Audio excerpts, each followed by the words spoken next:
Okay, so for today's video, andito tayo sa may Recoletos.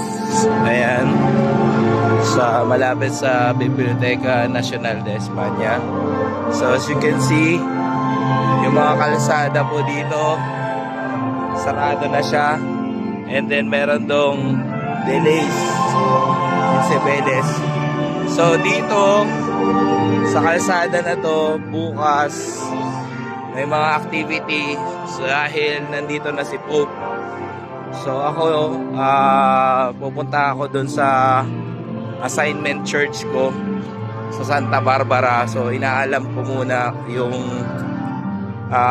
ruta o yung aking magiging ruta bukas papunta rito kasi maraming kalsada ang isasara. So I have to know kung saan ako pwedeng bumaba bukas kasi yung mga nandito na malapit sa area na to isasara siya.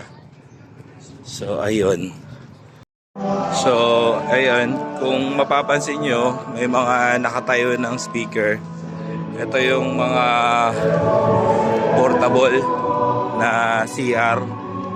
For sure punong-puno to bukas. So ayan, dito may mga nakatayong speaker, mga LED. Ayan. So doon.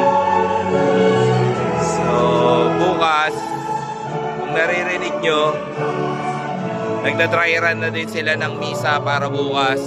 Yung mga babasahin, yung mga kakanta. So ayan. Yan na yung pinakang nila, preparation for tomorrow. Although 10 o'clock pa ang misa, ang call time namin tomorrow is 6:30. Pero dahil medyo malayo ako sa simbahan, I have to go ng maaga. And may mga public transportation din, like yung ibang bus at train na yung train station, especially yung train station ng Recoletos, is sarado. Buti tinanong ko kanina sa guard. So ang advice niya, doon ako sa metro station or sa metro ako sumakay, pababa ako ng Anton Martin. So yung Anton Martin, siguro malayo-layo din yun ng konti, pero at least alam ko kung anong station ako pwedeng mag-access.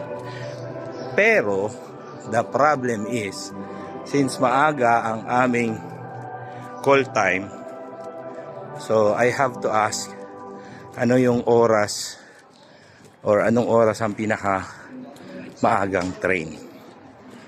So ayun. So ito na, malapit na tayo sa Santa Barbara. Ito na nga siya. So let's see. By the way, itong kulay yellow na to, ito yung Samor Protection Civil. So sila yung parang 911 dito sa emergency response. So sila ay 112. So yan yung nagbigay ng training sa amin pagdating sa emergency response. So dito sila nakapwesto just in case. Kasi nga dito sa Santa Barbara, dito gaganapin yung isa sa mga misa na ikakandak bukas ng umaga. So ito yung pinakang church ng Santa Barbara. Malapit na ako. So ito siya. So this is the church. Yan. And then bukas kailangan ko nating dito kami magmi-meet up, pero hindi ko alam kung saan exact. Pero sabi dito daw sa loob. Although this is my second time na makakapunta dito or makakapasok. Yung first is yung aming bisita iglesia. So, ito. Sige, itour ko na rin muna kayo dito. So, pagpasok mo ng iglesia, ayan, makikita mo dito. So, sabi, bawal yung dilim. Kaya wag na tayo maingay.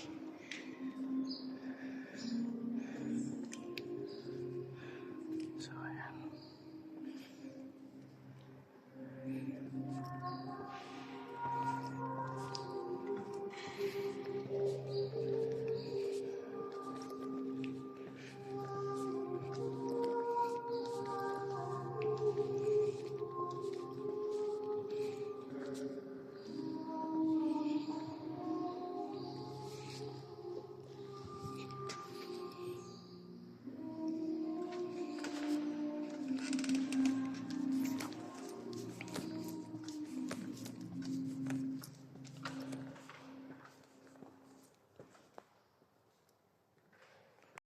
So, dito tayo sa Santa Barbara na kung saan dito nakalibing si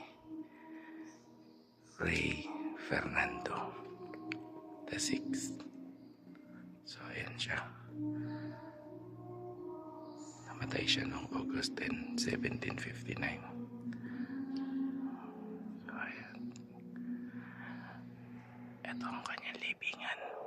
So, kung makikita niyo, may parang corona dun sa taas. Okay. So, dito bukas gaganapin yung misa. So, if you're going to look at the ceiling, napakaganda niya. See? And then sa harap, ito yung harap niya. So, ayun lang. Ciao.